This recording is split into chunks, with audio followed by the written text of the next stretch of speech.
বাড়ির অ্যাকাউন্টে পাঠাবেন। এখান থেকে সুযোগ সুবিধা আছে, ওনারা আপনাদের টাকা আপনার জামানত আপনার বাড়িতে পৌঁছে দেবে।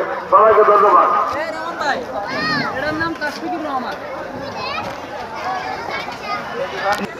ভাই এগুলোটা তাহলে ভিতরে দেন, আগে এটা ভিতরে দেন। কত এটা কত চাচ্ছে? 8.5।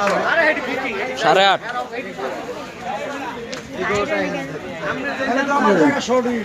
আপনি যেই দাম চান গরু আমি 30 বছর আপনাদেরটা আমরা দিয়ে যাবো না। না না না আমাদের দিওনের লাগা কথা গরুর দাম চাই 10,000 টাকা।